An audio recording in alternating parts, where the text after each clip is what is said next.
Both Obama and McCain are making claims about Bush's so-called tax cuts. McCain states that these tax cuts have helped keep more money in our economy, helping families. Obama claims that they've robbed the government of much-needed revenues. Both claims are bogus. First, let's look at taxes per household.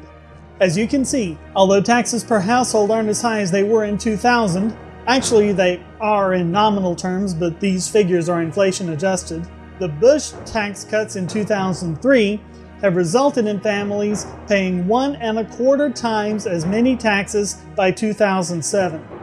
Individual income tax revenues have grown to 8% of GDP, well above not only the 2002 levels, but also well above the historical average. Some tax cuts. In fact, today's tax burden on households is the second largest in history. Okay, so it must be the corporations who are making out on this, right? The households are being taxed more so that the corporations don't have to pay as much, right? Isn't that what those greedy Republicans do?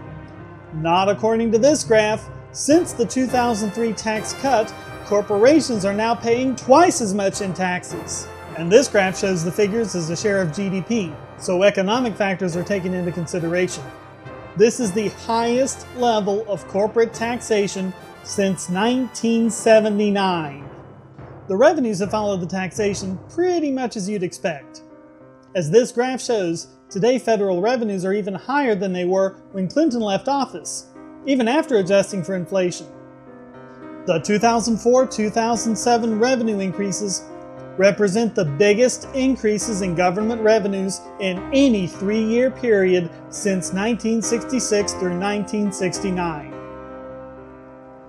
According to the Government Printing Office, in 2007, government's total receipts in taxes were about 40% higher than they were in 2002. When expressed as a percentage of GDP, so that economic conditions are taken into consideration, receipts have increased by 0.9% of GDP. Revenues across the board are higher than were projected even before the 2003 tax cuts. And this is still true when you consider them as a percentage of GDP. So the Republican excuse of tax cuts increasing revenues by spurring the economy just doesn't hold water. All of this proves that when politicians say tax cuts, they really just mean moving the figures around on ledgers.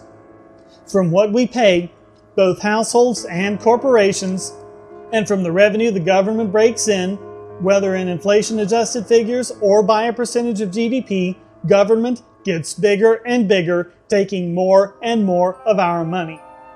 Where is the relief for families that McCain says the Bush tax cuts delivered? Where is the government being robbed of revenues as Obama claims? The truth is, both the Democrats and the Republicans are screwing us over and only want to screw us over more. Republicans have to pretend to be for less spending if they want to keep their fiscally conservative base. Democrats have to pretend there's a crisis in revenues if they want to get even more of our money for their unsustainable entitlement systems. If Obama and McCain don't realize this, they're bumbling incompetents. If they do, they're frauds and liars. Either way, the depressing conclusion is that neither of these two clowns should, under any circumstances, be allowed to be president.